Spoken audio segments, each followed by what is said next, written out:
Good evening. I'm Laurel Pressing, the mayor of Urbana. Welcome to Urbana, where we discuss public issues, and I'm glad to see so many people here.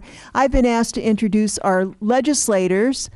Carol Ammons, recently on the Urbana City Council, is now our new state representative.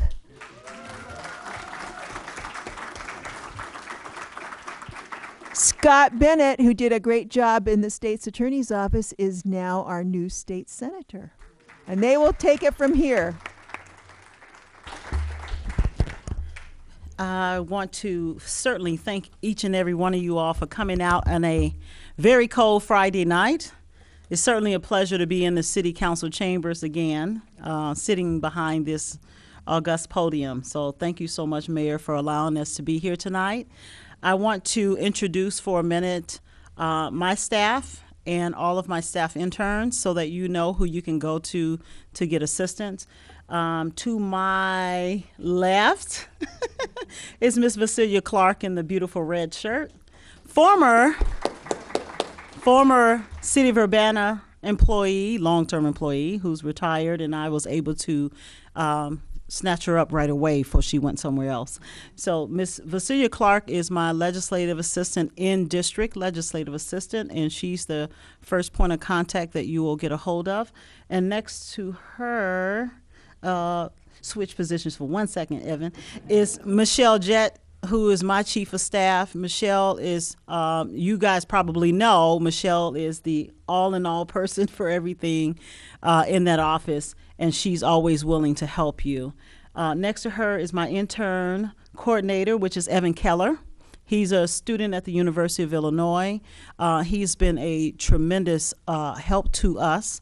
And Evan is going to introduce every one of our interns. If you would take a moment to do that for us, Evan. All right. First, we have Mr. Travis Shoemaker. He's our Environment and Energy Community Panel intern. Travis, you got to stand up so they can see who you are. You can use the mic, Evan. Just push the button on. Alderman Ammons. All right. First, we have Mr. Travis Shoemaker, who is the Environment and Energy Community Panel leader. His panel meets Wednesday at 5:30. They've been having a really good turnout talking about the Muhammad Aquifer and some more environmental legislation. Good. Mm-hmm. Next, we have Colby Hess. He's the Labor, Business, and Trade Community Panel intern. They've been having good turnout as well, representation from many Can you local all see them? Okay, why don't you guys walk out this way? Everybody, all of you all walk out this way so they can see you. They so shy. Look at that. Would you all walk in front of the podium so they can see who you are? Thank you so much. They are so shy. Still on Colby, whose panel meets Tuesday at 5:30. They discuss any legislation that affects labor unions or business or trade in the Illinois Assembly. Next, we have Thomas Webster, who is a constituent affairs intern. Deals with a lot of constituent requests, whether that be for services or for knowledge about legislation. And he's also the panel intern for transportation and utilities, which does not currently meet, but we're hoping to get that going if we have enough demand. So if you all have transportation requests and issues, you want high-speed rail and Amtrak, that's who you want to see. Next, we have Jake Ferruzzi, if you'd raise your hand. Okay. And Jake is the Judicial and Criminal Justice Community Panel intern. It's also going really well. They meet and discuss bills regarding the justice system, obviously, and stuff like that. And next we have Marie Hayashi, who's running the Healthcare and Human Services Community Panel, which has really started to take off the ground recently. They've been discussing sort of welfare bills or single-payer bills more recently. And last, we have Shantae Bogard, who is also a constituent affairs intern who does much of the same thing that Thomas does. And she's been very helpful to Ms. Clark as with Thomas. So. All right. So we have quite a few folks that you guys can get access to if you need assistance. Or if you are interested at the end of this in figuring out how you can join our panels. And if there's a panel we don't have and you're interested in that panel, i.e. we had a veteran issue that I really wanted a veterans panel for, and I don't have enough veterans at this point to put a panel together. But if you are a veteran or you know some veterans that might be interested in veteran legislation, we want to start a panel to really meet the needs of veterans. So thank you all. Thank you for your service, and thank you for joining us tonight. Thank you. At this time, I am going to just share a few talking points that I have written down about my first almost 60 days. It doesn't seem like it, but it's only been 2 months. And in 2 months, we've done quite a bit and have certainly looked at a lot of legislation. And then to my right is our senator, who is going to do the same. And then we're going to take just a few minutes to kind of talk about some of those important pieces that we've worked on. But we want to hear from you as well. And I see that there are issues particular that you want to share with us.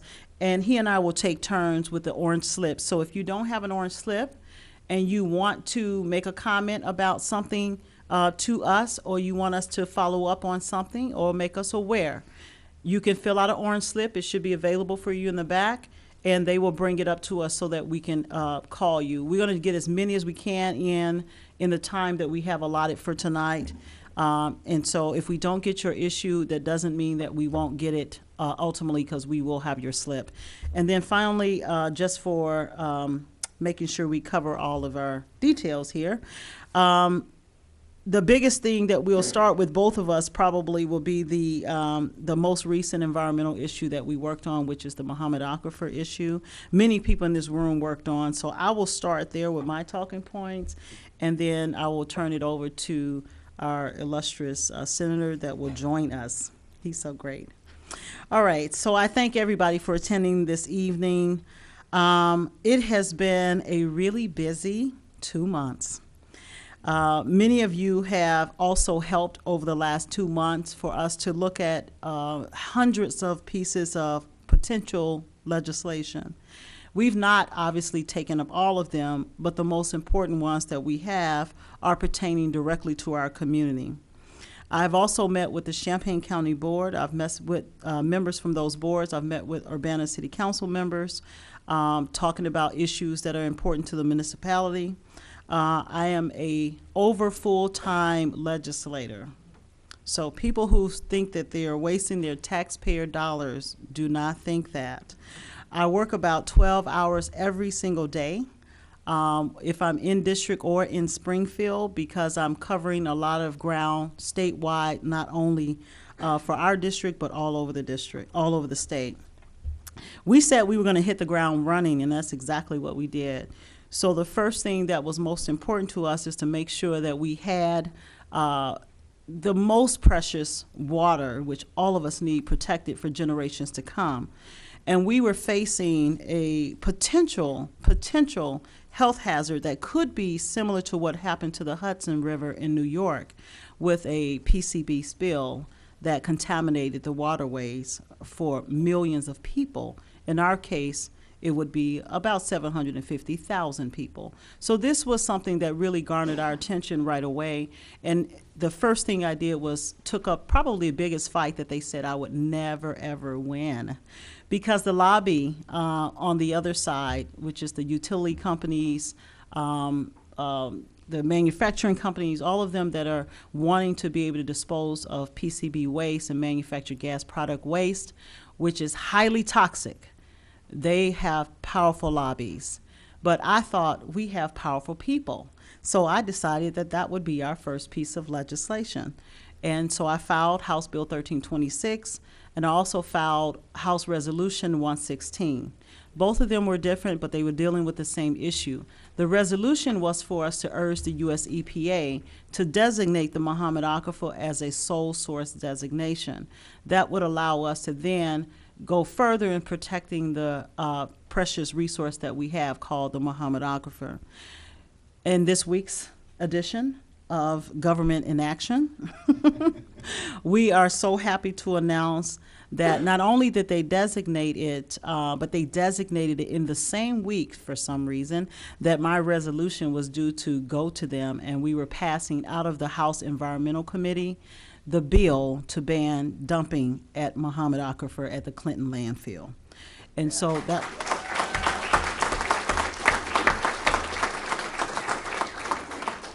For those who don't know how difficult that is, many legislators before me, Sushir, Naomi Jacobson, attempted to do the exact same thing. But it was very difficult because the members of the House Environmental Committee, even if it passed the Senate, they couldn't get it out the House committee.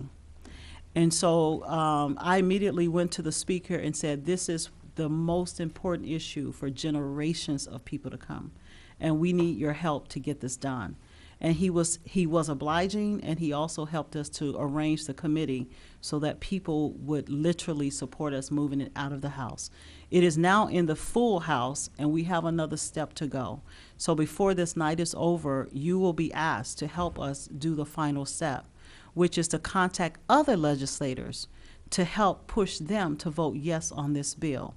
We have to educate them. Many of them don't know what an aquifer is, and many of us didn't either until this issue became so prominent. And so now we know what it is, and we know how valuable the resource is that we protect this water.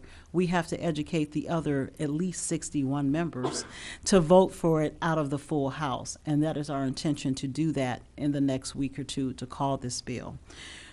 So that's the Muhammad Aquifer, and I'm very happy that our Congress finally got that done. I did also file a table on House Resolution 116. I tabled that resolution because at this point it is null and void.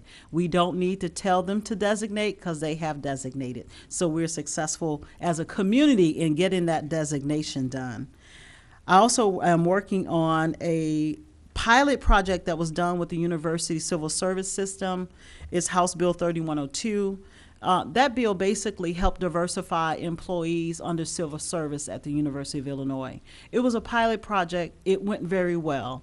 Instead of having people who, if Scott Bennett and I both go and take a test and we both get 100 and another person, Kathy, gets 99, Kathy won't be considered for that job under the current system that existed. But if we change that system to say the top 3 persons can be added to the pool, it could be the hundreds, it could be the 99s, and it could be the 98s. That allowed us to get more diversity into the pool. It was a pilot project. We want to make that project permanent so that more people in this community who have different backgrounds can make it into the civil service pool. So I'm working on that House Bill 3102. I'm also working on a couple important ones called a technology zone for businesses. I would like to see the city of Urbana have a research park similar to what's in Champaign. And one way to do that is not only to expand our enterprise zone that we currently have in the city of Urbana and in Champaign County as a whole, but we can also do some incentives around technology zones to allow for extra expansion and make our community a target place for technology incubators to stay here. So they may go and develop their projects at the university, but they usually leave and go to Chicago for the incentives. But we don't have a technology zone that we could put here in the city of Urbana or Champaign and expand technology businesses in our community, and that's what that bill will help us do. And so that one is, people are very interested in the other part of the state, and so I thought that that was a good idea for us to do. I have several others that I can share with any person. I'll just hit a couple of other important ones. We also have clean energy bill that we're doing. One of the things that we have to be mindful of is we have to create jobs. When I ran for state rep, I never told a person, oh, I'm just going to create these great jobs. I'm going to go recruit all these employers. The reality is we don't have a lot of employers to recruit here because the technology jobs that are in the market today, we have to train people for those jobs. And so we're trying to get our governor to, unfortunately, he's not willing at this point. No. However, we will send him the message that we want those training dollars to train people into technology jobs today. We need those training dollars so that that 20% unemployment can go down. We want people to be working in our community. We also want to take advantage of the Clean Energy Act that is federally funded so that our state can benefit from clean energy jobs. And that's another way to get people to working. So I have joined the Clean Energy Coalition. I'm sure our senator is probably looking at the same thing if he has not. And the purpose of that is so that we can create the 32,000 new jobs that are in the clean energy market. And we just have not done that. Wind and solar, are available now, and we're just not doing that technology in our community at the rate that we should. And we want those 32,000 jobs to be created in Illinois, and specifically because we're at the heart of this state. We know we have wind energy available here, and we have space. We want to be able to create those jobs here locally. I'm also working on some social justice initiatives. Nobody's shocked, are they? There are a few bills that we are also going to sponsor this year to reduce the penalty around marijuana. If we're going to make marijuana a medical, accessible, in this case, drug, we have to remove the penalties that are locking people up wholesale around the issue of marijuana. The state is really taking this very seriously, and so I've signed on to a few bills that's going to deal with the marijuana issues in our community, and hopefully really get rid of the penalties that are around that. Our governor said he wants to reduce the prison population by 25%, and one way to do that is to stop locking nonviolent offenders up. We have to have community-based programs for them, and that's one way to do that. And so I've signed on for that as well. We are sponsoring again House Resolution 201 for Pay Equity Day. Women still do not make the same as men, and we need to fix that in this. What year is this? I'm sorry. We're still working on that. That resolution is already being sponsored by Barbara Curry, who's a leader in Springfield, and I've supported her initiative and signed on for pay equity. And I'll just go down to keeping our schools safe. And I'm on Human Services Committee. All of the cuts that we've seen, the really draconian kind of cuts that we've seen come out as a proposal, I don't consider a proposal at all. These are cuts that will hurt our communities. Sweeping our local distributed funds, sweeping our transportation funds, sweeping our schools. These are not, I don't consider them compassionate Illinois. So if you watch the governor's speech, and he described how he wants men and women to work, and he described how he wants people and the communities to be safe, these are not ways to do that. And so if you've not contacted the governor's office yet, and I'm sure we have a plethora of reasons to do so, I encourage you to contact his office. Let him know where you stand on the issues that are most important to the communities, the teachers, the schools, the local funds that make sure our streets are repaired. You have to really contact them, because as legislators and local officials, it is difficult for us to do that without the resources. And if the state intends to just capture all of these dollars from DHS, from drug treatment programs, we are not able to support our community. And so he needs to hear from you on some of those topics. And I won't go through all of mine. I got a whole bunch. I'm sorry. No. And finally, if the governor's budget, and I don't find it to be successful at this point, his budget would, in essence, increase our deficit by $5.7 billion. $billion, meaning we won't have a Prairie Center in our community, right? That closes the doors of many community organizations, the University YMCA immigration programs. It closes their doors because they don't have any resources in some fund they sitting aside to just get them from year to year. So he has to hear from the community in a way that we experienced this week, and I know the Senate experienced it. There were about 5,000 people that showed up at the Capitol this week that literally stopped proceedings in the House chamber. Was it in the Senate? Senate as well. It was amazing to me. I applaud every person that took the day out to let the governor, let the legislators know what Medicaid cuts, what Medicare cuts will do to their community and to their families and to them. And I don't think it should be business as usual. I think sometimes we need to stop and just simply listen to the people who are affected. And that's what happened this week. And so I applaud every person. They came from all over the state. And I think their presence was felt. And I believe the legislators really got the message that this is not going to be a regular session. So $5.7 billion we cannot afford.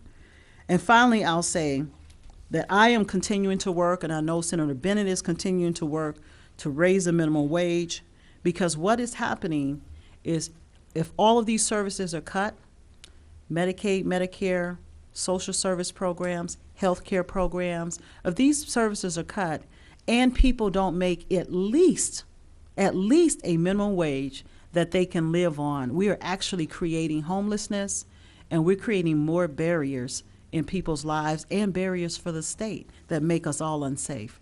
And so I am going to continue to fight and advocate for the very needed services that we need in this community and in the city of Champaign as we go forward.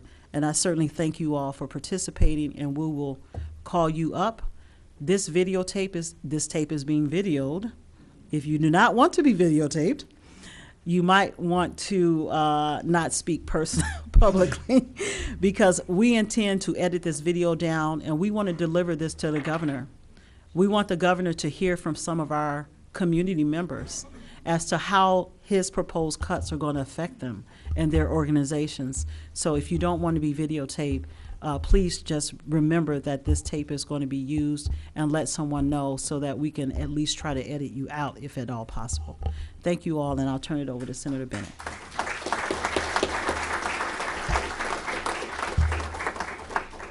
Good evening, and I'm Scott Bennett, and I would echo Representative Ammons' thanks for coming out tonight on a Friday night. I know everybody's got things to do, but these are important things to talk about, and I appreciate you making the time. I wanted to thank, of course, Mayor Pressing and the City of Urbana for giving us a space, and, of course, Representative Ammons for finding the time in her schedule to come as well. The last 60 days, I would agree, have been very busy, and I had less prep time than Representative Ammons. In our case, I was selected to finish the last 2 years of now Treasurer Frerichs' term about, I think, 1 day before I was sent to Springfield. And so we've been working really hard in the last 60 days to get up to speed, not just with the legislative process, of course, but also constituent service. We have 2 offices, one in Danville, one in the MTD terminal downtown Urbana. I have cards in the back of the room as well, so if you want to grab those on your way out or want to come talk to me, those are great places to meet us while we're in session. But for the most part, right now, we're in session at least 3 days a week, and have been very busy there learning the process and getting up to speed on many of the issues. When we're, this though is my 7th town hall that we've done in 60 days. I have about 21 cities or parts of 21 cities in our district, and we've been trying very hard, particularly in the cities that I don't live in. Of course, live in Champaign-Urbana, but trying to get more acquainted with our constituents all over, particularly Vermilion County. I spent a lot of time there as well, and in Rantoul. In the last 2 months, we've put forward several pieces of legislation that I think reflect my values and things that I think are important to the future of our state. One of which I really wanted to join Representative Ammons in the Muhammad Aquifer. She's taking it in the House, I'm taking it in the Senate. This is not, usually the situation is you'll take it in one House and it'll work its way through, and then it gets picked up in the other House and works its way through. But I don't have to tell anybody in this room how long you've waited for some actual action on Muhammad Aquifer. And so one of the first meetings that I had with Representative Ammons, she showed me the bill that she was going to put forward and asked me to take it in the Senate, and we did that. And so we're running it through at the same time so that we're able to be able to get it to the governor's desk as quickly as possible. She was not kidding. Thank you.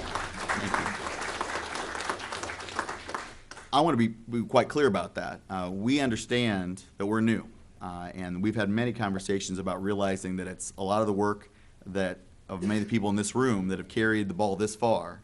Many of the people I've talked to here actually about this issue, so I appreciate your counsel on that and the many, many years this fight's been going on. One of the things that I said to the senators during the committee hearing is this has gone on so long. You've waited so long, for example, for some of these for the federal EPA, for example, to get involved. Barack Obama wrote a letter to the EPA saying, you know, this is a real hazard. You need to do something about that. He wasn't even president yet. He was U.S. Senator at that time when he wrote that letter. And so one of the things I pointed out was we have bipartisan support. We had then Senator Barack Obama. We had Representative Tim Johnson, again, not in office, but they're probably Republican. And, of course, Senator Durbin, who remains in office. So I was talking about we have bipartisan support, but many of these people aren't even in office anymore. This is how long we've had to wait. And so we're now getting to the point where we're getting some resolution or working our way there. We know we're not done yet. Monday, we are meeting with the Illinois EPA to talk to them about this, because though we've got it through committee, she wasn't kidding when she said we have a lot of opposition. My hearing went on a Tuesday. On a Friday, I was checking with the attorneys on our staff, and they said, you're pretty good. You have only the IEPA, the Illinois EPA, is neutral. You don't really have any opponents yet. By Monday morning, we had 17 opponents, including the IEPA. The chamber, of course, came out, the Manufacturers Association, all the different groups you would expect that would represent the landfill companies all over the state. And they were bringing a lot of support against us in those hearings and working those senators really hard.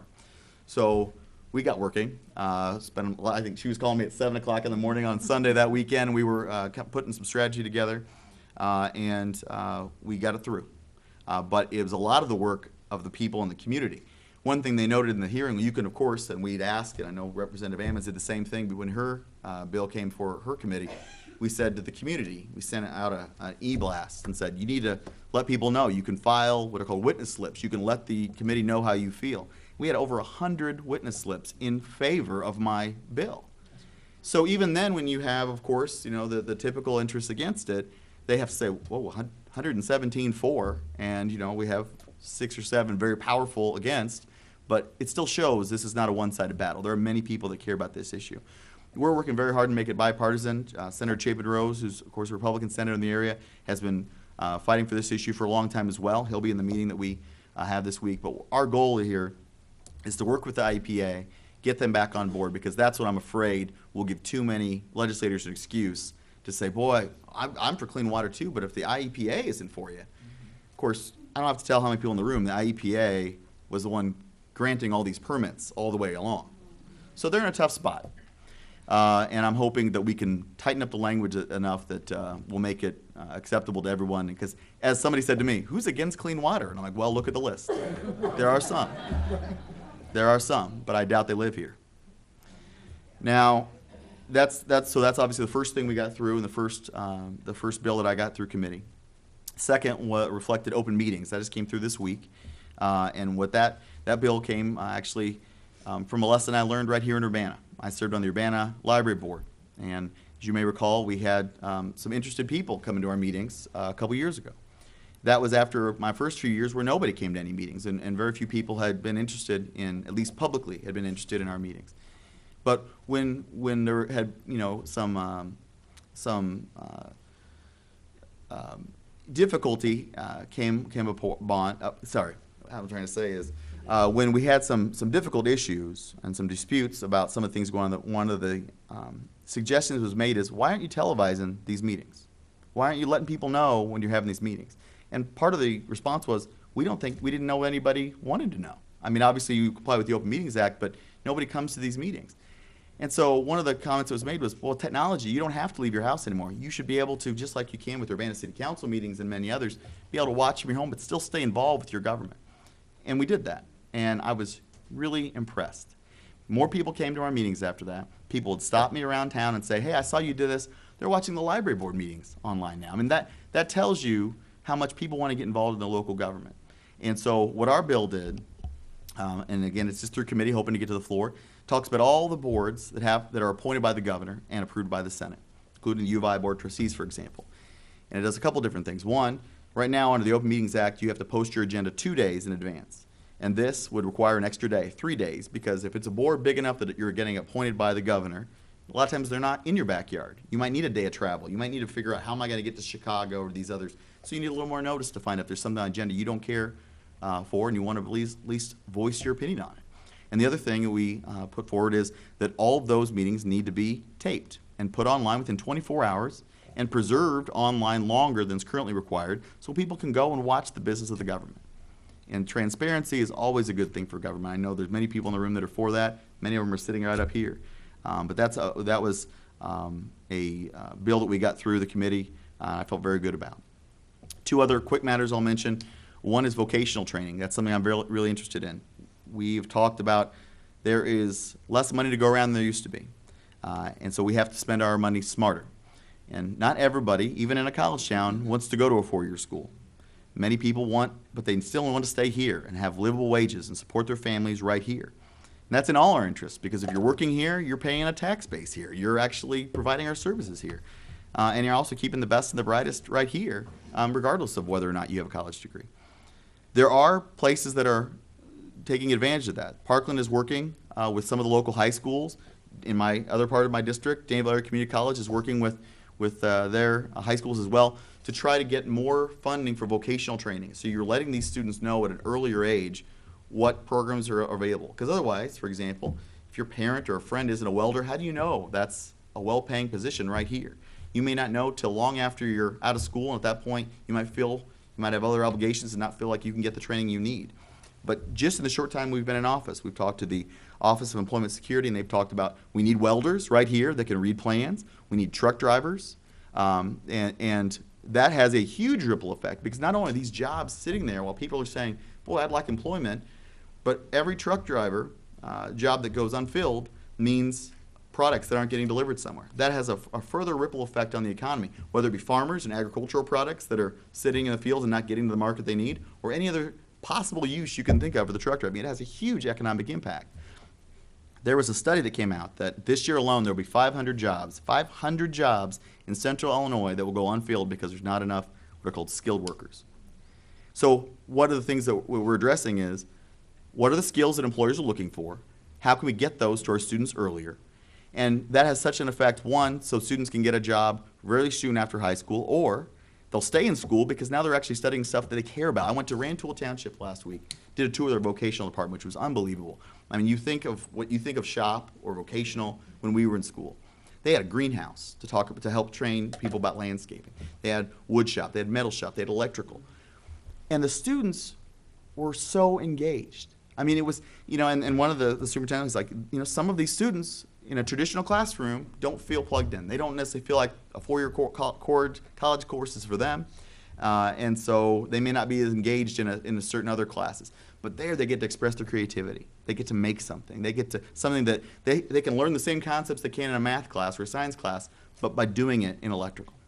And if we're keeping people in school and giving them skills to use, and also that gives us one more way for one of our community leaders when they go out and try to recruit employers, we can say, we have the skilled workers you're looking for from day one.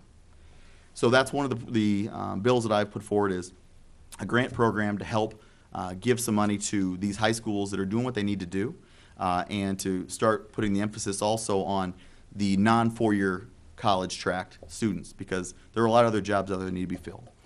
Last but not least, I'll talk about a bill that I spent quite a bit of time on today in a conference call with several representatives, called the ABLE bill. We are at a point where the government is less and less interested in funding the programs that we know need to be funded, particularly those with social services and dealing with those with disabilities. That's a simple fact. And as we see, particularly from the governor's proposals, less and less money going to programs that we know we need to make sure that we're allowing people to find other ways to fund some of these services. And one way that we talked about is an ABLE Act, which is a basis of a federal bill that came through. And the easiest way to say it is this: if you have a relative, if you have a child or another relative that has a developmental disability, and you are able to set aside any funds to help care for that person, those should be deductible. Those should be tax advantaged, much like the Bright Starts program is through the Treasurer's Office. It is hard to get any kind of bill through the legislature right now which takes away revenue, or which talks about, boy, that's less money to come into tax. But that's something that I think most people recognize is something that people, you can imagine, and I have relatives that have had full-time care and know how much it even beyond the social service network that we have now, how much the family needs to supplement that. And this is just one small way we can try to take that off as well. The other bill that we put forward has to do with diapers. And it means a lot to me as a parent of a 16-month-old twins. You can imagine how many diapers we go through in our house. It is a huge part of our budget. And that is true with many of the young families or people who've had young families in the past. You know what I'm talking about. Diapers are not paid for by Link. Many people don't realize that. there's no social service that pays for diapers. And so communities have had to go, Danville did this recently, a diaper drive. I know Champaign, there's certain agencies that have done this, and actually have to try to pool diapers together to give to people who we already recognize need assistance. You're already on, for example, the Link card, but we don't take any money away for this most basic necessity, which is requiring people to keep their children in soiled diapers longer, causing infections and other health issues, which we're paying more for later on, just aside from the human dignity issues of that. And so one thing that we put forward this year is a bill that would lower the tax on diapers from 6% to 1%. The other senator on that bill is Martin Sandoval, and he is from Chicago. We have very little in common, you would think, except he pulled me aside and said, I've got 20-year-old twins.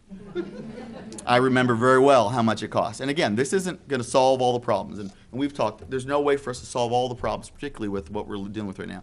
But you can at least start moving in that direction. You at least can take some of this burden off of people. My first vote, I'm very proud to say, was a bill that I co-sponsored in the Senate, and it was on minimum wage. And of course, voted for the bill that I co-sponsored, increasing the minimum wage. It makes sense on a human level, it makes sense on an economic level, and I'm very excited. I know Representative Ammons, now that it's through the Senate, it's passed, it's over in the House now. I know she's very excited to get her opportunity at it as well, and we're anxious to get it in front of the governor. The governor had said publicly, I'm for, as he said, I was sitting right next to Representative Ammons when he said this, I'm also for, I'm for a raise in minimum wage. And then he said the figure, and then he said, what, 10 years? In which, you know, everyone started to clap like they're impressed, and then you audible laughter in the chamber from both sides.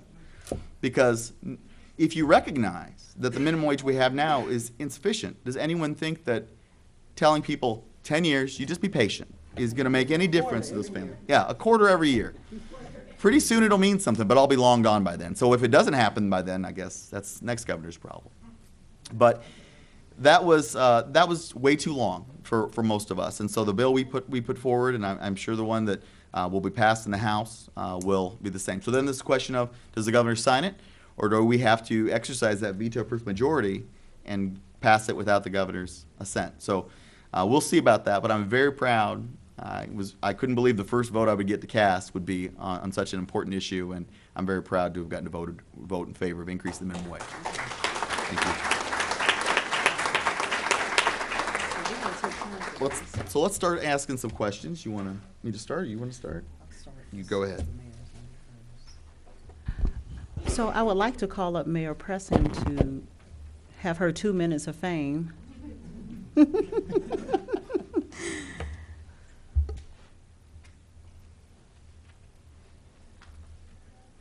Well, thank you for asking me to put my 2 cents in here. It is on. The little green light's on. Can you hear me? Yes. Okay. Governor Rauner was up in Rantoul talking to mayors and saying that no matter what we said, he was still going to stick with his plan. That's not how you talk to mayors. But anyway, what he wants to do is reduce the impact of unions, which he thinks is the cause of all evil in Illinois. I told him I thought he should have a more balanced approach than that, but there are 2 ideas for how we could better fund state government. The fastest growing industry in the state right now is video gambling, and the state's only taking like 25% of that, and the owners of the system are taking 35%, and the local people are taking 35%. And people are just trying to open up these businesses like crazy in Urbana and all around the state. So I think if the state just took a little bit bigger share, they could get $100 million. And the other one is we need to take a real look at what not-for-profit means. Not-for-profit, unfortunately, right now could mean I'm making a lot of money, but I'm not paying any taxes on it. That seems to be the definition. And real not-for-profits are suffering because they can't pay health insurance for their employees.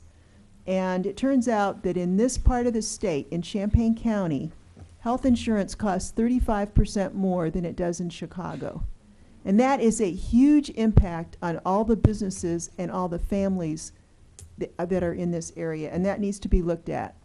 Carl Hospital's profits, 29%. They are a not-for-profit business. And I told the governor that they need to look at that because I don't think a not-for-profit should be making 29%. Northwestern Hospital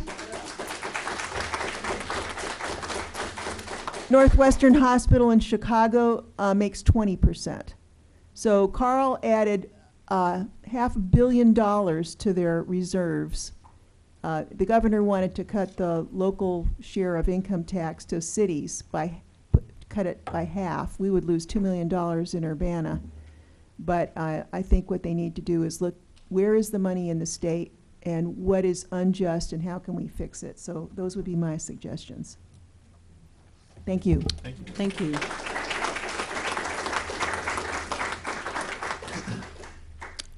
We're going to reserve our comments for closing remarks so we get almost everybody in that has slips. So we wanted to be mindful of your time and ask for just a couple minutes from each person so that we can get it on the tape. I have Deb Schreichen. Deb, I always say your last name wrong. Deb Schreichen. I did good. Thank you very much. Oh, that's for tall people.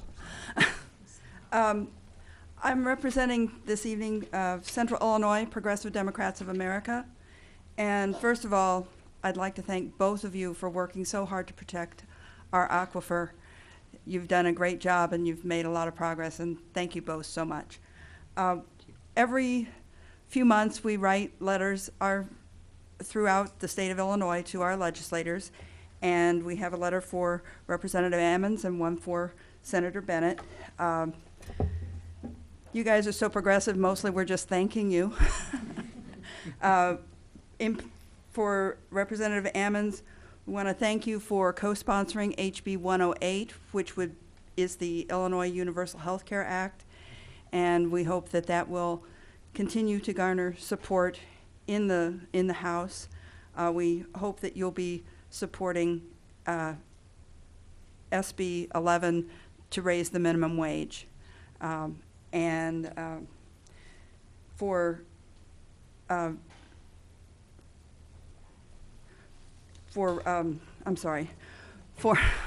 Senator Bennett, we want to thank you for co-sponsoring SB 11 and for your work on that. And we hope that you'll be working with other state senators to get a companion bill to HB 108 in the Senate. Our one caveat is that we hope that the language in SB 11 that restricts home rule from communities from raising the minimum wage above the state rate can possibly be stricken from the final bill. And so thank you very much, both of you. Thank you. Thank you, and you can give the letters to Vasilia. She'll take them. Pastor Tatum. He said me. Yes, thank both of you for the great work that you're doing. We certainly applaud you. As you know, Representative Ammons, we have a school, private school, and we go from pre-K through 5th grade. And we have about 25 parents, 20 to 25 parents who have kids in pre-K, and they get child resource. And that simply means that, that's state money, and they attend in Parkland College, that's one of the requirements that they're in school, and which is great. So I'm concerned about the child care funding because, education is extremely important if people are going to lift themselves up. And I know that there's got to be budget cuts, but I certainly hope they are not on the backs of those who can least afford it. So that's my concern, and I'd like to know the status of that. Where is that? I'm told that it's going to be cut out, and there are parents who are concerned, and so that's certainly my concern, because I feel this group, these parents, they need it most. because once again, they're in school, and they're very diligent about school and meeting the criteria that the state has set. And I think it would just be very unfortunate if there were budget cuts that would eliminate this funding. I appreciate you, Pastor Tatum. I want to assure you, I know I have already spoken to the governor's legislative liaison, encouraged him to pay the bill. When Governor Quinn was not reelected, the income tax that should not have been rolled back, Governor Rauner allowed it to expire. And by doing so, there was no money appropriated to pay child care, to pay the court reporters and the prison guards to continue for the rest of the fiscal year. However, the governor does have discretionary funds. He could pay child care resources bill today. He could pay that. And as the mayor emphasized, that he's on a track that seems to have no direction but one. We are going to go back. I'm meeting with him next week, and I'm again imploring him to pay the bill. We would never run our households, and certainly I would never run my business the way that he is attempting to run our state. Okay. This resource is necessary for young women, mothers, and people who are not making a decent living wage. Absolutely. If they were, they would need child care resources. Exactly. So our goal is to encourage him to pay the bill. I would like to ask you, though, to reach out to the ecumenical community and to all of you send a letter to his office and possibly have your own lobby day to lobby that governor and to pray for him. Yes, we can do that. Because he needs a little bit more oomph to get him to do the right thing. Thank you. Thank you so much. Thank you. Next one's Mitch Dickey.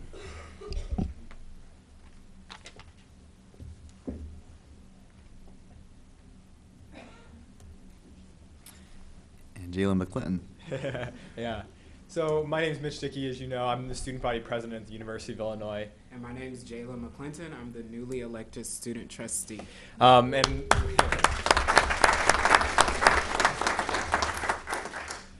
And as we all know, the governor proposed a nice hefty budget cut. And in that, of one of the highest actually, was to higher education. Yes. And I don't know if you've ever seen what happened in Wisconsin and what happened in Michigan when the governor did the same thing to a public higher education there. But those schools, those public schools, became whiter and then became richer.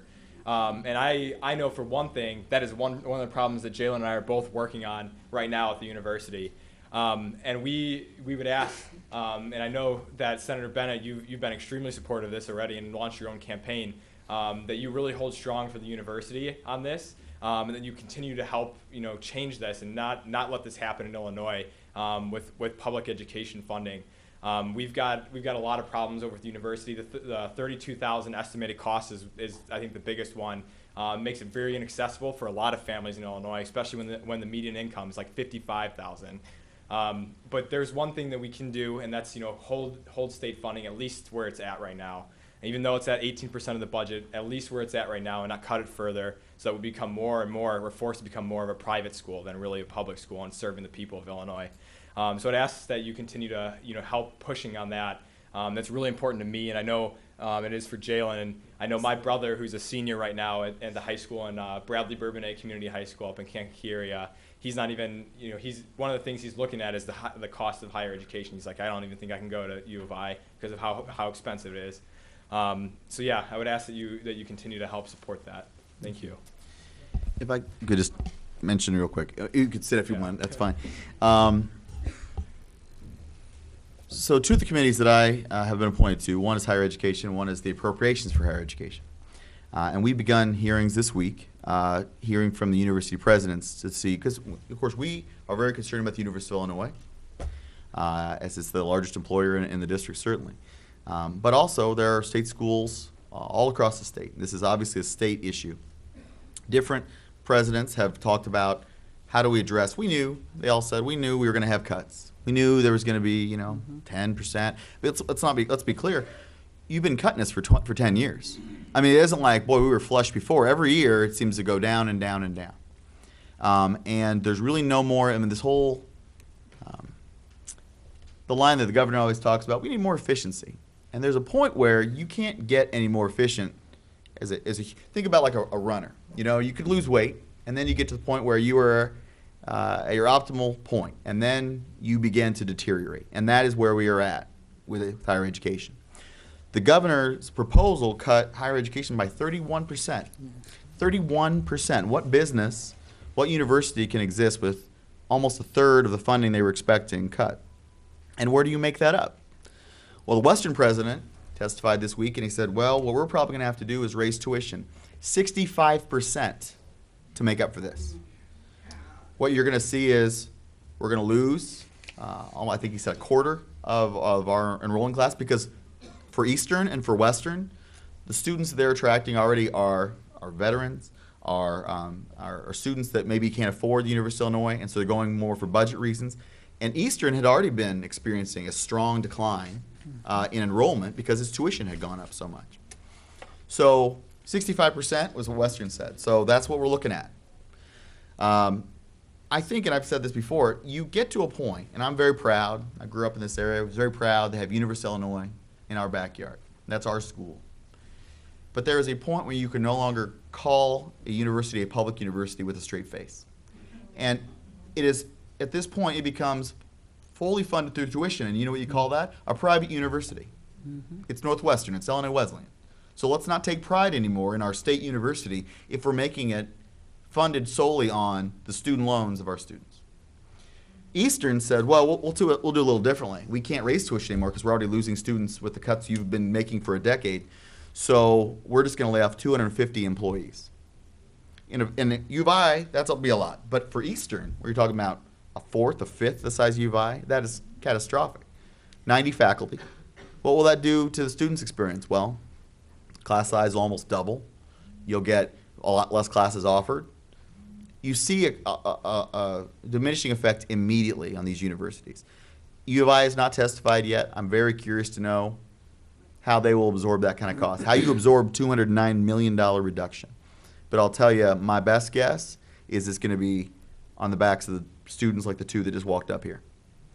And what you're seeing, you're exactly right. There are programs already. We've talked about diversity at the U of I. There are programs currently, but not enough of them.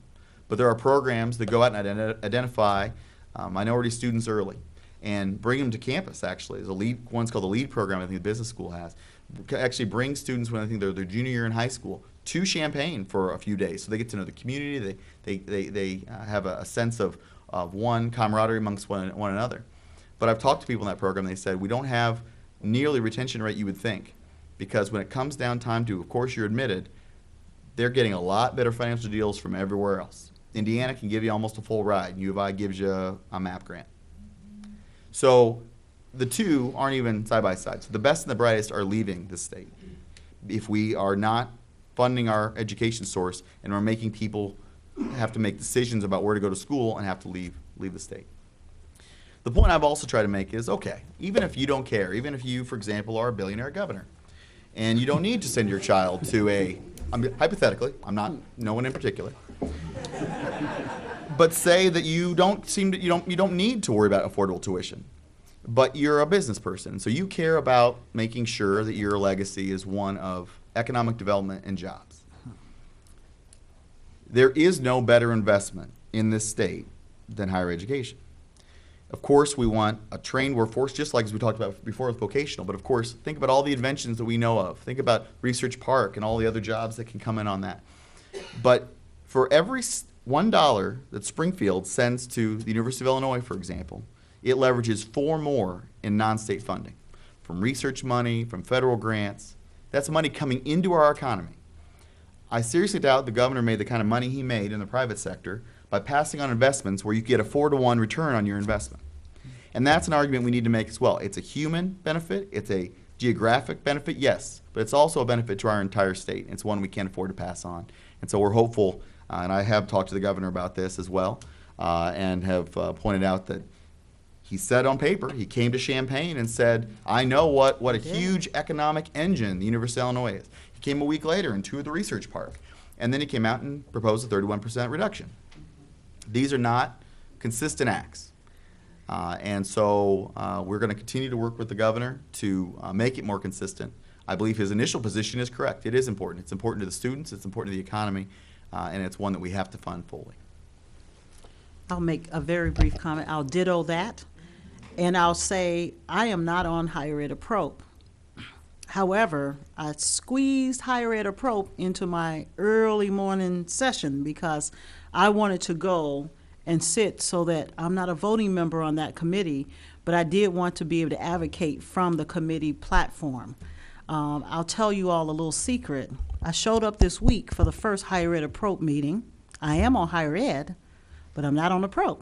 So I showed up, I sat down, and I was ready to go. I got a packet. I said, oh, okay, good. I can talk about the funding cut. And so I raised my hand, and they didn't call on me. So I said, dang, I didn't know what's going on. So staff came over and said, well, we need to get a letter from the speaker for you to be added to the committee. I didn't get to speak, so I text the chairman my questions. We want to make sure everyone knows that this is not my committee, but I will be there as much as I possibly can to advocate directly for this university. But I sat in on Eastern and Western this week. What is being proposed is really what Mickey just said. Look, you cannot turn this university into a private university. You are cutting out all of your future generations. Students from Champaign-Urbana will not be able to go to this university. And we know students of color are not able to go to this university. I did meet with our new president this week, and I shared with him some of the local concerns about the university, as well as the concern, obviously, about the cuts being proposed. I'm not a seasoned legislator at this point, but I can guess that we don't have 61 votes to pass a budget that he's proposing. That is not going to happen. So what he's proposed is not a proposal at all. And we are talking to other legislators who are more seasoned, saying this will impact not just the university. So some of those legislators that are upset about not having Black students and Latino students get into the U of I, and they are rightfully upset about that, they have to understand the grander impact of losing 31% from the budget of the U of I on staff, on local working people, on other industries in this community. And so we're concerned about that. I also shared with the president that we're concerned about retention of good faculty in this community. Because if we, and I don't believe we will, but again, I'm not seasoned. If we allow some of these bills that are suggesting that we cut out 50% tuition availability for employees at the university, many of the people that I know, including my husband, who's been able to benefit from the fact that he has tuition waivers at the university to improve their own educational attainment, we will lose really great people in this community. And so be assured that we are very aware of the concerns that we have locally, and I'll push, even if I'm pushing from the sideline of a committee. And when that gets in front of me, I would have lobbied people on the floor to not vote for these bills. I'm also doing what's called flagging bills. All of our interns help us do this.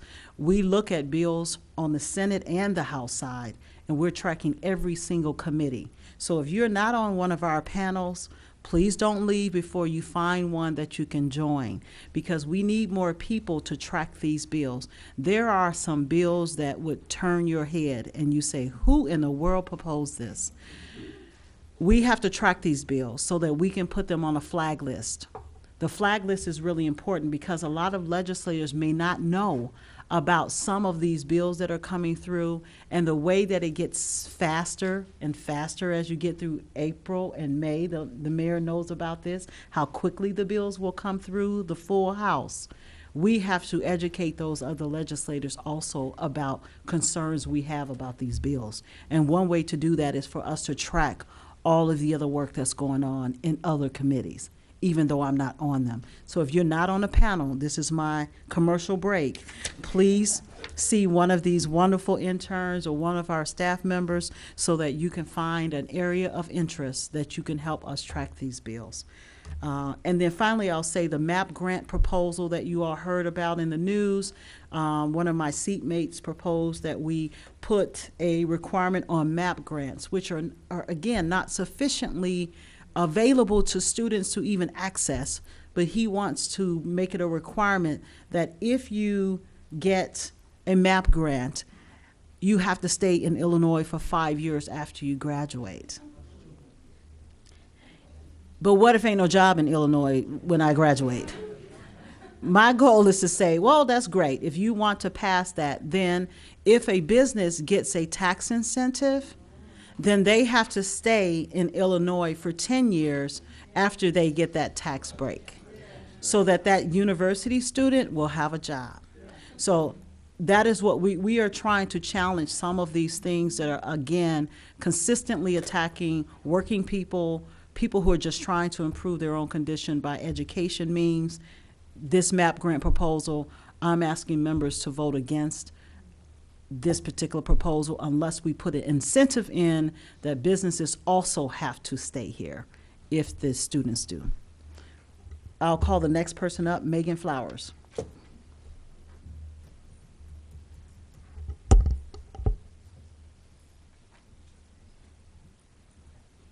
Hi.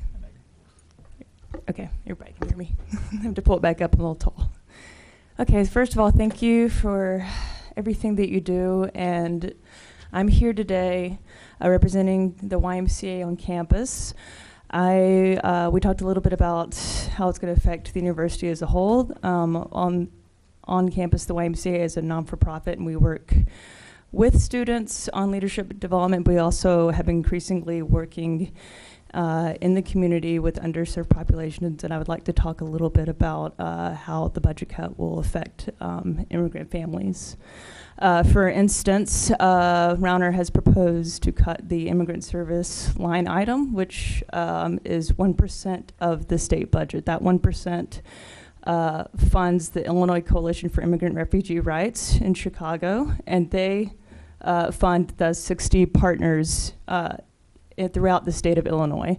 That in district, that includes the Refugee Center in Urbana, largely, the Immigration Project in Bloomington, but they also have an office here, and us.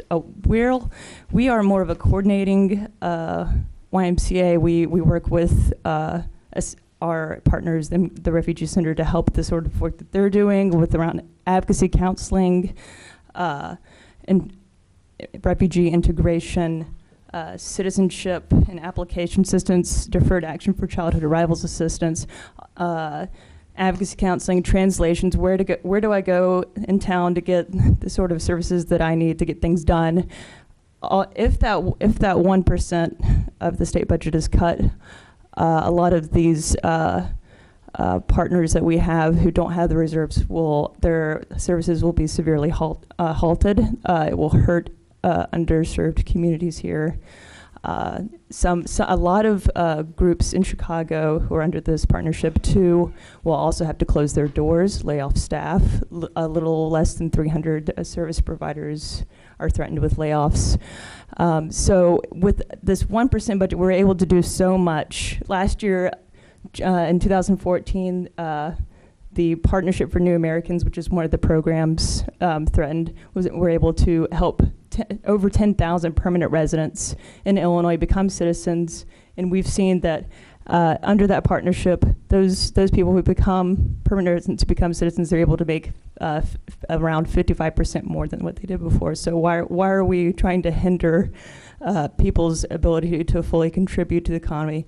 Why are we trying to hinder ensuring immigrant rights, which will thus ensure the whole of Illinois in terms of having a better standard of living? So I just wanted to bring light to that.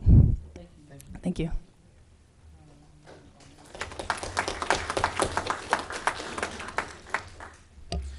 All right, Nancy Williams, please.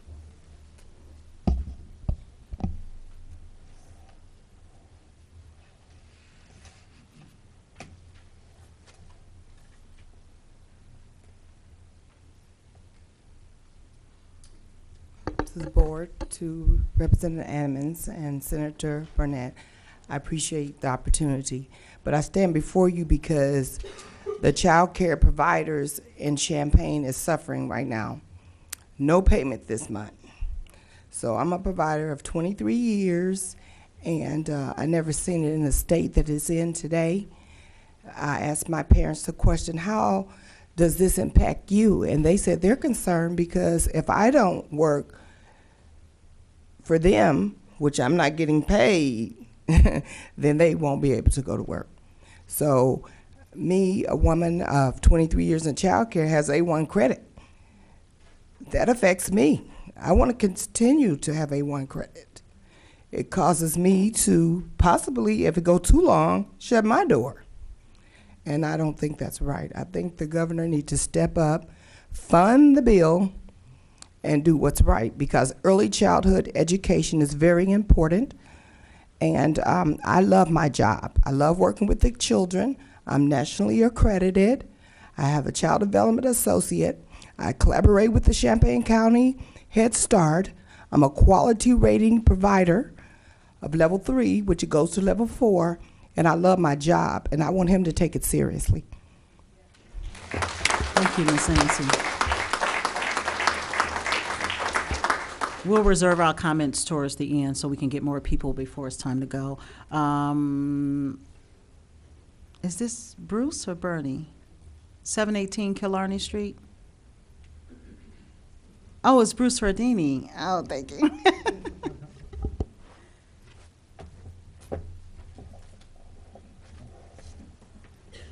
Thank you for your time. I didn't know that SB was synonymous with Scott Bennett. I'm Bruce Bardini. I'm the CEO of Prairie Center. I just want to bring you up to speed. I know that we have talked a number of times over the years, so I just wanted to let you know the impact that's had so far with substance abuse in the state of Illinois.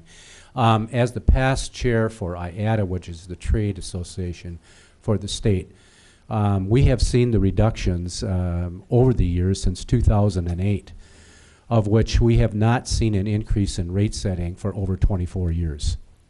The reductions that began in 2008, when I first took over Prairie Center back in 2007, the actual dollar allocation from the state was about $117 million.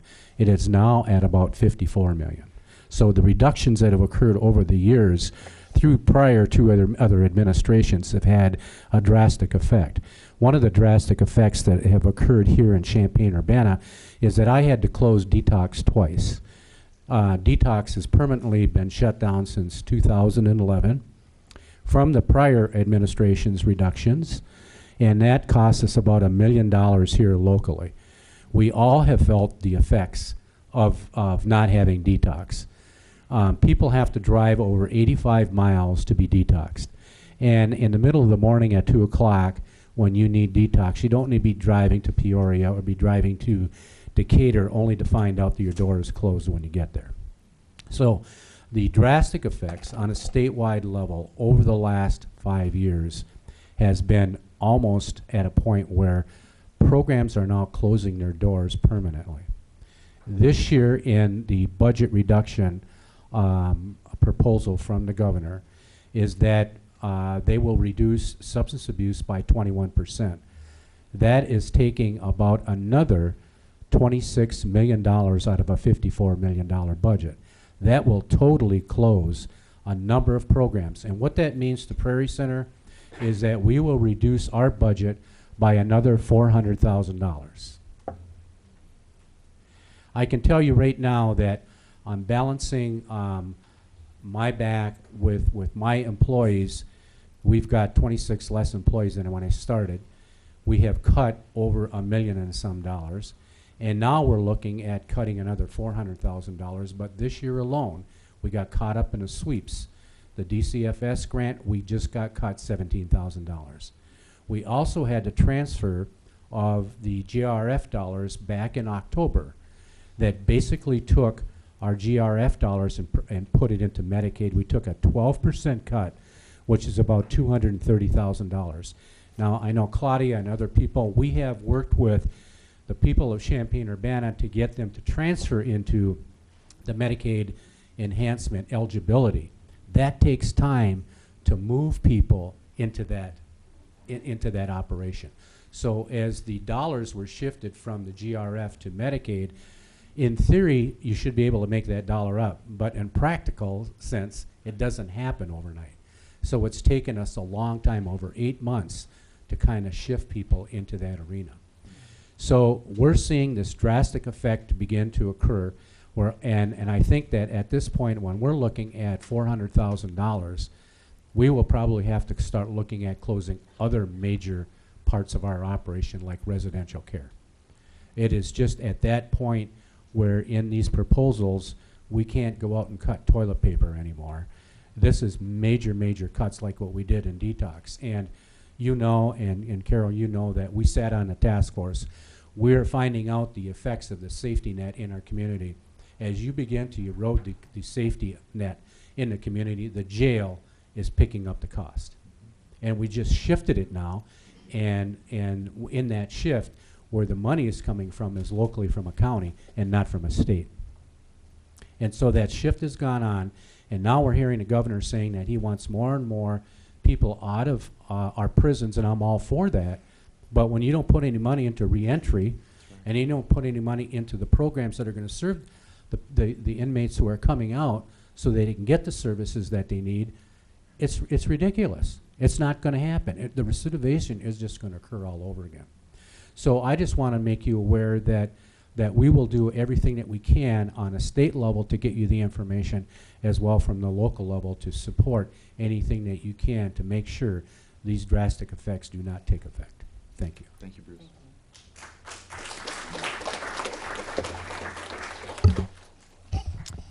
Aaron Hernandez.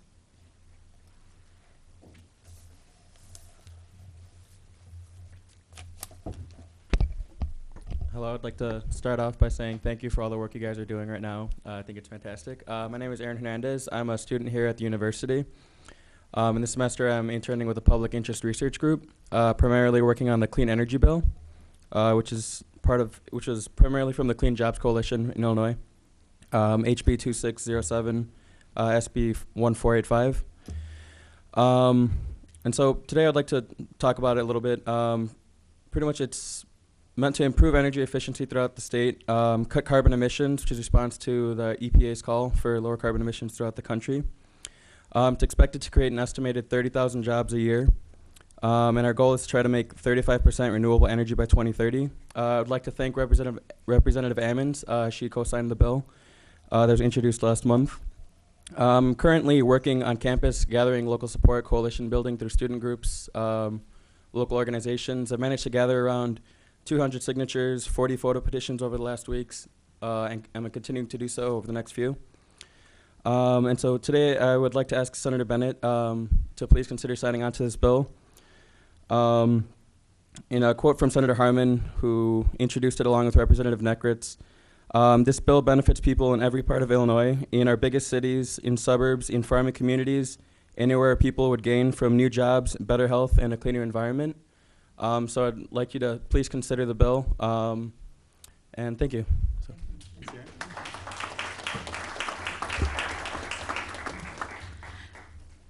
George?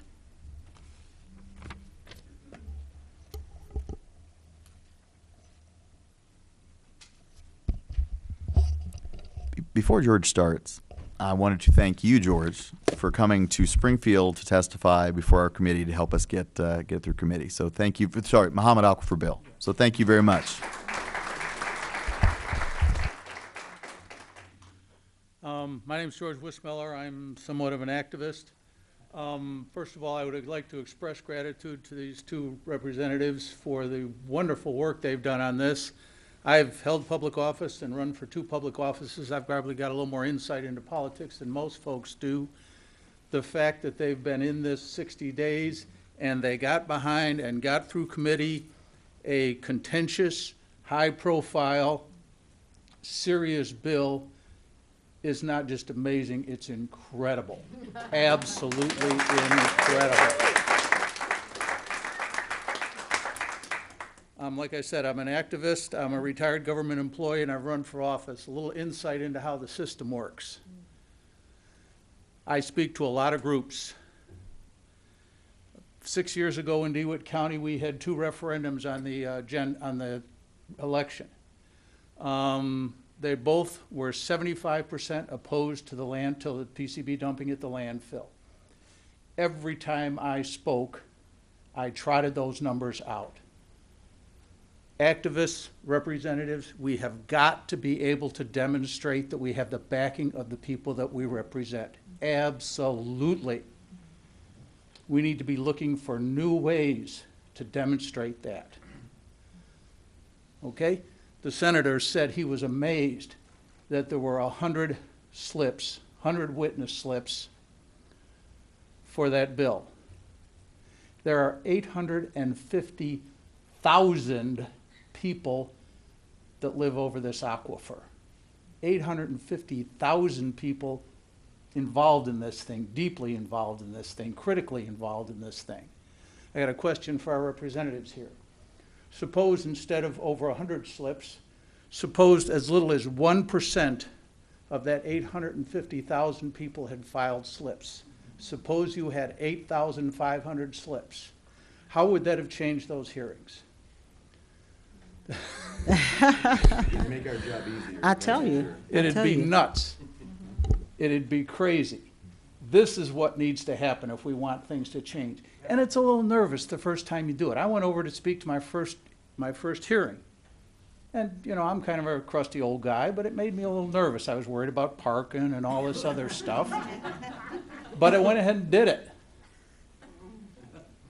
And I'm going back because it wasn't that hard. And while I was over there, I'm a scuba diver. There's a nice scuba shop over there. I found a good restaurant. I figured the parking out. The second time is much, much easier. The first time you write the letter, it's a little awkward. The second time, you've already got the addresses. It's much, much easier. Force yourself to do it the first time. Then it gets much, much easier. Look for new ways to get involved. It is critically important. This is a representative democracy. If we want it to work, we have to demonstrate that we support these folks. Thank you very much. I didn't even pay him to do that.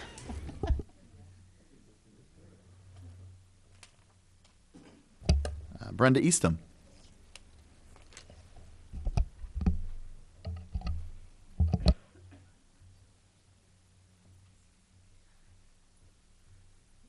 I had to follow the funny one. Thank you for being here. I am the director at Child Care Resource Service. You've heard the child care issue that we're having, the crisis that's currently going on.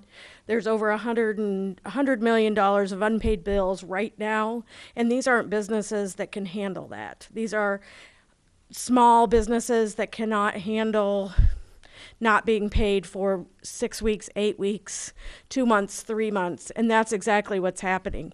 The other thing I wanted to mention was the proposed fiscal 16 budget includes not covering children above the age of 5. We all know children age 6 through 12. It's not safe to leave them at home alone, and that's exactly what will happen if that legislation goes through. So we definitely need to look at that. Parents will either be forced to leave these children home 6 years old or quit their jobs, and that's not what we want to have happen. Thank you. You look confused. I'm sorry, Brenda. I'm looking at you. I can't even believe somebody would even propose such a thing. Yeah, that's in the proposed legislation, that anything above the age of 6, above the age of 5. Above 5. We would no not funds. cover. Correct. Thank you, Brenda. Yes. We'll be talking. Thanks. Chris Evans. What a pleasure to call Chris Evans. Brilliant scholar, artist.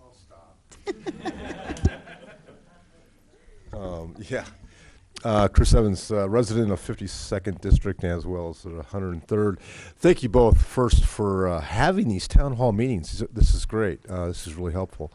Also, thank you for the aquifer protection and the minimum wage, outstanding leadership. I've got 2 hours, and so how much time? Well, like everything else in Illinois, I guess there's going to have to be some cuts. I'm here to tell you that the 40-year drug war is an utter failure, and every prosecution represents a further erosion of our civil rights and our common sense.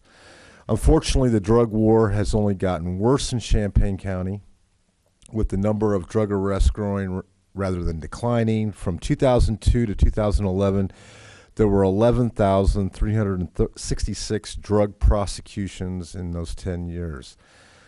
Despite the increasing number of arrests, there remains an unlimited drug supply in Champaign County, and drug use rates rise and fall according to popularity, with little being done about substance abuse. The drug war is a catastrophic waste and must come to an end. And if drug use is the concern, investment toward drug treatment should be the emphasis. And so I'm just here to begin what Alderman Ammons calls the paradigm shift, and to tell you that the drug war has got to end. I encourage the small steps that are being taken, the lessening of the penalties for marijuana, the medical marijuana legislation that's already been imposed, but we've got to really begin to think about ending the drug war entirely and put the emphasis on drug treatment. Thank you.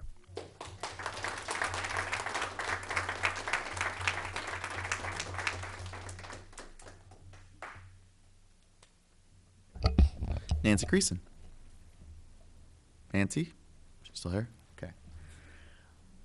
Claudia Lenhoff.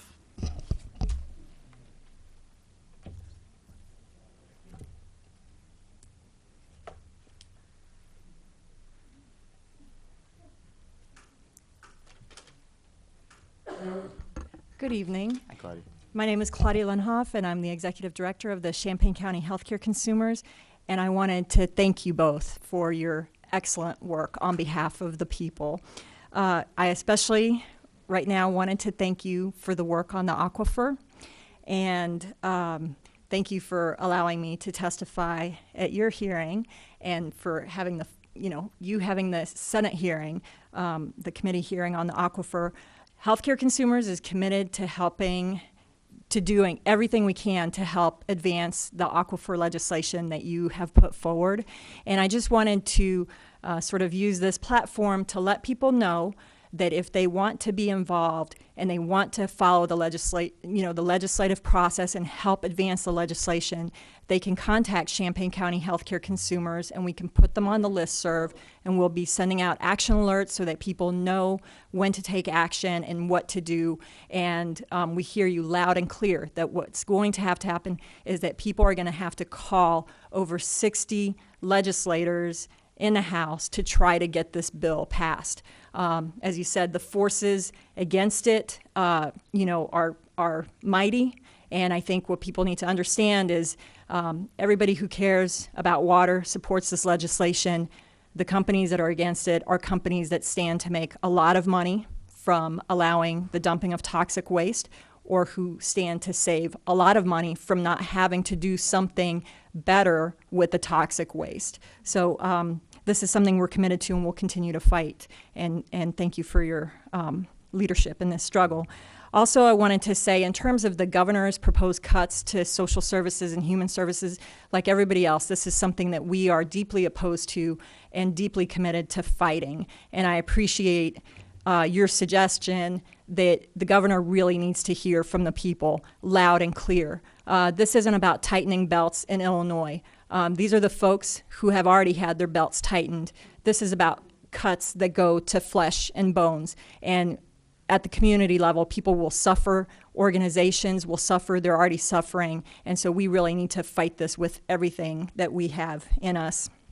And then the last topic that I just wanted to address, I just wanted to echo some of the sentiments about the cannabis, the medical cannabis, the marijuana laws, the drug laws. It is a crying shame to see what has been happening all around the state, but even in this community, where we see people sentenced to prison because cannabis metabolites show up in tests. The laws of our state have not kept up with the science. And so those really need to be changed, and will help contribute to that effort as well. But I really wanted to thank you for all your work, and also I wanted to thank you for having this town hall meeting, and then for having the committees where people can see the legislation, weigh in, and help give ideas as well. This is great for our democracy. Thank you.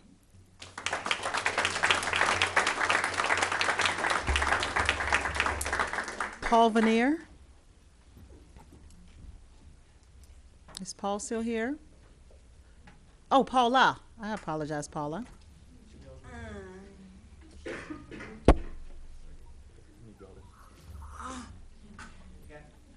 No, you have her. Okay. Hi. Hi.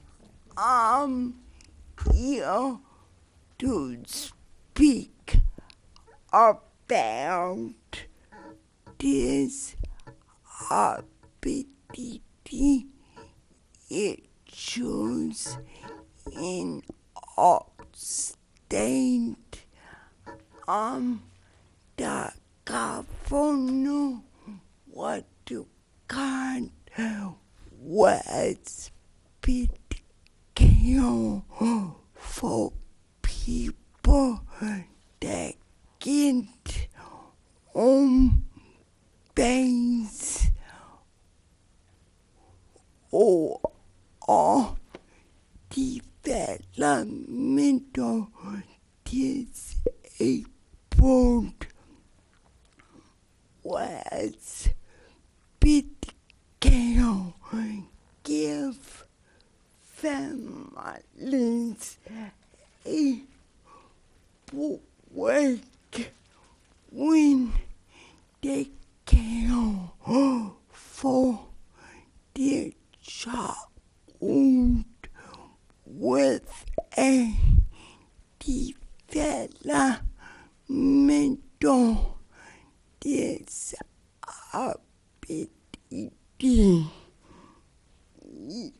Also, what do ways that don't determination of need. So what says this is the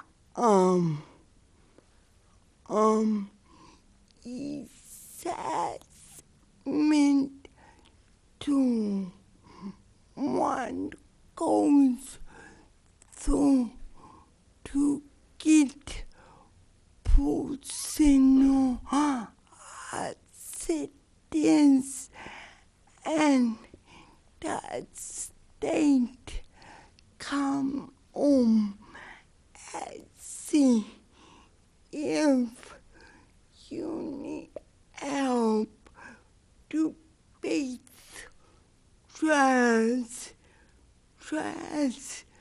for Cook Kathleen to actually talk on the phone. Activities of daily living for people with physical disability. What ways that from 49 to 37, and when what did to do the same thing couple years back, and the federal government saying no. My darn was 32 when what did do that and my case vocal weighs mine to 38 because I can do most of my personal care on my own, but at risk for a fall, and if you take PAs that help away from that group of people, they may need to go to a nursing home, and it go to make it be more money at the end. So thank you.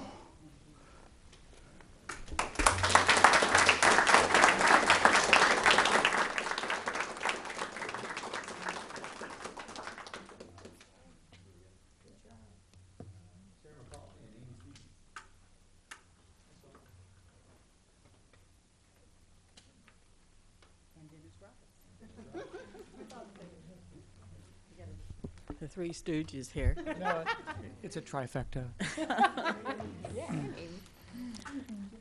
Good evening, Representative and Senator. I'm Amy Stevens, and I live at 109 West Illinois Street, apartment 503. I live in the Edge of Mall Apartments on the corner of Race and Illinois Street. And the tenants of Edge of Mall Senior Apartments are getting sick from secondhand smoke. The smoke goes out of the apartments and into the hallway, and then goes into my apartment and other non-smokers' apartments. It comes up through the exhaust fans in the restroom, and I have been diagnosed with asthma and am having serious complications with my sleep apnea. And I have 2 doctor's letters to state from Dr. Sujay and Dr. Charles Davies. 27 out of 50 people signed a petition to have the building go no smoking. That's 54%. And we worked really hard to get the petition. I've given each of your assistants a package that has a petition in it, that has a survey prepared by Tara McCulley, that has my letter of complaint, the doctor's letters, and the complaint letter from Pacific Management back to me, the owners of the building. And Dennis and Tara are and BJ and Paula and BJ and I all live there at the apartment building, and we've been working on this together.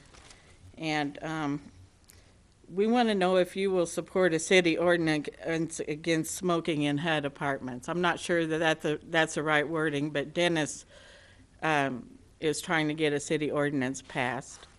And the smoke is very hard on seniors and disabled people.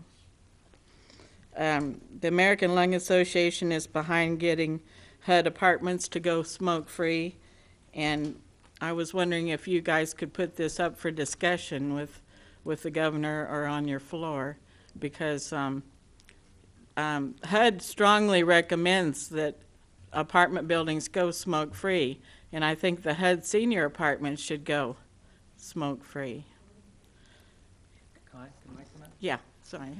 Yes, and so the city was one of the first cities in Illinois to pass a smoking ordinance restricting smoking in public places. It ultimately, about 2 months later, became a state ordinance, state law. But it doesn't really affect multifamily units. And when you have individuals who are renting and they are smoking, it's affecting people who in the building who are non-smoking, and it's obviously affected the health of some of the residents in a way that's created new medical problems for them. So when we have federal assisted housing and people are looking to live in these units that are supplied through either the home authorities of the state or through the HUD assistance, they should have the same rights and protection at least as a person who stays at a hotel for one night. When you think about it, right there in the hotel, you have to limit the number of units that are smoking. They have to be all at the same location. They have to be adjoining, and they cannot add new units of smoking to the existing designated units. These people have been living in a home where on their floor suddenly 3 new smokers are arriving, moving in next door and causing. There's so much smoke in the building now that even though the management has put in smoke filters, which are like little mechanical units on the floor, it's not helping in the least, and their health is being affected. So we're looking for a city solution because we have a smoking ordinance and we can make a law because we're a locally authorized municipality, self-rule. But what if the state considered this significant health hazard? Secondhand smoke is a recognized health hazard for all people concerned. And wouldn't it be wiser not only just for the city to address this, but the state to reconsider its health standards for multi-housing? And Tara might want to comment on. Are we taking too long? Can I say something? Yes. Well, can I first say how excited I am that Carol Ammons is my state representative? I'm just so proud to be represented by you and so thankful that you're fighting for us. And I don't know you. I'm sorry, but Carol I've known for a while. It's just great. But I work at the public health district now, and so we've been working on smoke-free multi-unit housing as an initiative, and we have a tenant organization at Edge of Mall that's been organizing, trying to get their building smoke-free. But the public health district, we're working all over the community trying to make this happen. And statewide, I've been talking with the American Lung Association and the American Cancer Society, and they said that there was some chance before Quinn left office of looking at least in HUD housing, going smoke-free, since HUD is supportive of the measure.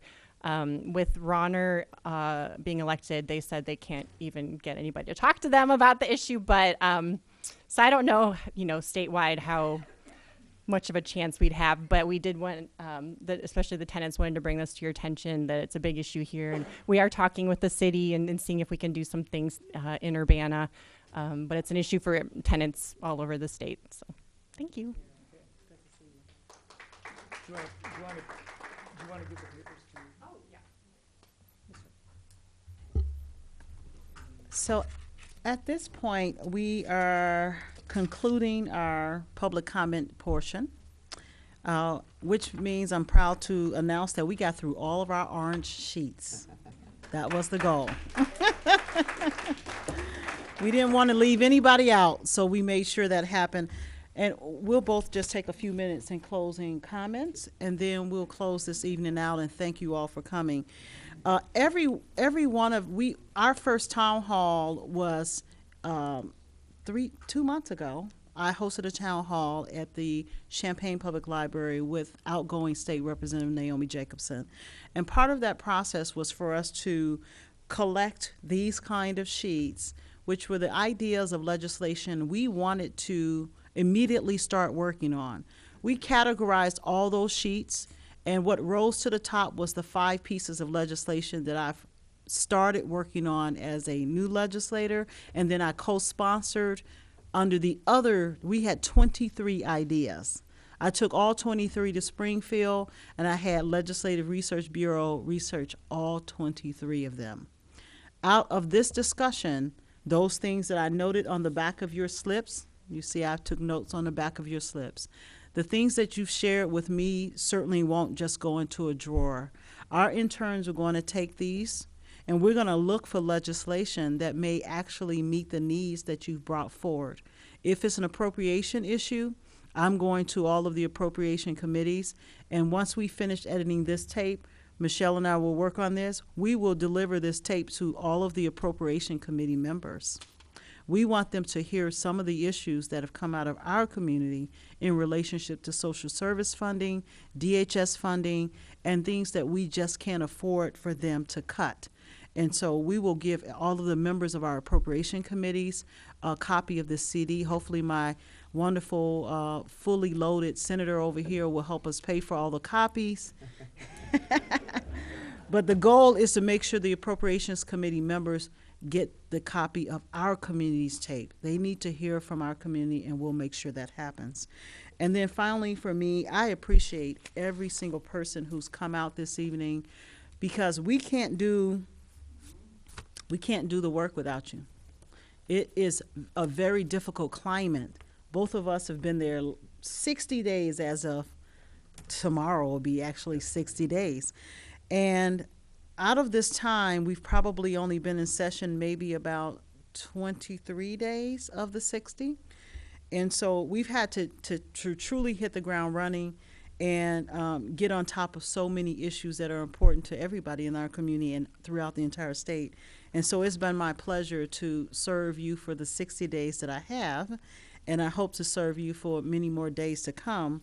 And we will continue to have our door open. So if you're not on a panel, I just want to reiterate to you that our education committee is hosted by Chloe Johnston. Our environment and energy committee is Travis Shoemaker. They're over to the side. We have a judicial and criminal justice committee for Mr. Chris Evans, who wants us to move forward on ending the drug war. I too want to do that. That's going to take us a minute. But along the way, we can certainly propose legislation that literally decriminalizes some of the things that really should be medical issues and mental health issues that we're not addressing. And so our criminal justice intern is Jake. He's sitting over to the side. Health and Human Services is Marie. Business, Trade, and Labor is Colby. Government Relations, that's where all of these processes of the government come from. Please join that committee. Is Jake. Transportation and Utilities is Thomas. Constituent Services is Tyler and Shantae. And of course, you know Vasilia, who's in the back in red, and Michelle Jett, who is here to my right. We are on between 4th and 5th on University. Our door is open. We have a Monday night constituent night. If you have a particular issue that you want to talk to someone one-on-one, the 4th Mondays, we are open from 5 to 7 p.m. after work hours, so that you can come in and speak to somebody directly about your issue. As well as we want you to know that we'll have a conversation with Ralph Martiri, who is an expert on budget. He will be here again. We've invited him once. We've invited him back again. He's from the Center for Tax and Budget Accountability, and he's going to say what this budget proposal, as we already know, he'll put the facts and figures to it, how it will impact all of our agencies and community across the state. He's going to be in our community April 27th, which is a Monday evening at 4. I'm only in the community right now on Mondays and Fridays. I do work when I'm in the community Monday and Friday every day at the office. So if you want to come and see me, contact Vasilia, and I'll also meet you one-on-one in the district office. And I want to thank Senator Bennett for joining us for tonight's town hall, and turn it over for him for closing remarks. Thank you, Representative Ammons. I was at the transitional town hall that Representative Ammons had with Naomi Jacobson, and I was really impressed by the turnout. So after I was selected, and we started talking about, hey, why don't we do like a halfway through, kind of a midterm, and I was really appreciative that she took the time, because I know her schedule is very busy as well. to set this up, and I hope that we're able to continue these as we go along. It'll be pretty busy, I think, a part of the session, but I would love to come back and maybe have another one, maybe right after the session, talk about some of the things we expect to be fighting on, although I don't know when the session will be over at this point. So on Inauguration Day, one of the local media came up to me and said, do you really know what you're getting yourself into? This is a real mess this year. But the budget is, I mean, that is the biggest understatement of the year, right? And it is. It is a real mess. But it's also a real opportunity in some respects. It's easy when you're a flush business, a flush government, to fund everything. But when you really have to watch every dollar, when you really have to consider every investment we make in appropriations, that's when you find out what you're made of. That's when you find out what you value, what your priorities are. I have a vision for what I think our state should stand for, who we should be protecting, who are the most vulnerable. And I know Representative Ammons shares many of those views. I don't know that our governor shares all of those views. It's going to be a fight. I didn't go to Springfield to be an obstructionist, but I have to go to stand up for our constituents. And I know that we're going to be fighting and scratching as we go along here for our constituents and making sure that higher education, local government, developmentally disabled, those on Medicaid, these are not groups that you can turn your back on very easy. These are also groups that sometimes don't have a very strong lobby. They don't have the same forces we dealt with the early stages of the Muhammad Aquifer, which is all the more reason that we, as a public, have to keep involved. We talked about how many of those people have already, first of all, you're here. So I'm preaching to the choir. I know that. You're coming on a Friday night, you're here. Two of the people that spoke today came to my office today to talk to me about their issues. And I would welcome and also echo, we have cards in the back. Please, on Mondays and Fridays in particular, I will meet with you anytime. If you care enough to talk about these issues, I should care about it too. Also, in that same vein, we have, I'm going to be going to all the legislators on the Appropriations Committee and making the hardest pitch possible for the University of Illinois and for all higher education. So what I'm asking and what we've been doing is passing this petition, and I would ask all of you that care enough to come here today, I don't need to tell you how important a university and all universities are to this state. I would ask you to sign it, and it gives me one more voice when I go and talk to these other legislators, and when I go talk to the governor and say, hey, I'm not alone here. I've got a lot of people with you, a lot of people, Governor, that voted for you, that recognize that what you're presenting now is not what you presented when they voted for you to begin with. And so I would just echo those comments and ask you to stay involved and ask you to help us as we go along here. We are new, and we want to do what's best for our districts, but we can't do it alone. And so we need all your help, and these are just some small ways to do that. Expressing your views, coming to these town halls and expressing your thoughts and how we're doing, and also simply signing petitions. And then, as George did, when I call and say, can you drive to Springfield? It's you against the business industry. He's like, that sounds like a fair fight. And he won. It matters. It matters when you stay involved. So thank you so much. Thank you again to the mayor and to the city of Urbana for hosting this tonight. And thank you again for coming. Can I make one just final announcement? Because we are so committed. We are always working on behalf of all of us. I want to announce that many of you may know that myself, my family, I took 2 students, NAACP president. We all traveled to Selma, Alabama for the 50th anniversary of the Voting Rights Act this past week. And on tomorrow on our radio program, Higher Ground, WEFT 90.1, some of you may know that there was a young woman from Michigan who heard the call of Dr. King, and she decided to join in helping the movement after the first Bloody Sunday event took place. She went there from Michigan. She was 39 years old. She was helping to return marchers back from Montgomery to Selma. She was killed along that 50-mile route. She was shot in the head by Klan members as she was driving people back. In that car was an 19-year-old African-American young man who survived the incident.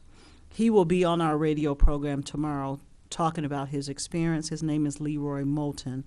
If you are up at 8 o'clock, I encourage you to be up.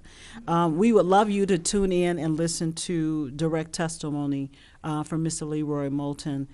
He's an elderly gentleman now, but he is certainly still inspired and moved by the events of the Voting Rights Act. And also on Sunday, I will also be at another community event at Douglas Center. There's a local discussion on the Champaign City Council as well as the school board initiative and the mayoral race in the city of Champaign. It's at Douglas Center from 2:30 to 5:30. There will be panels like this throughout that time, and no government is more accessible than your local government.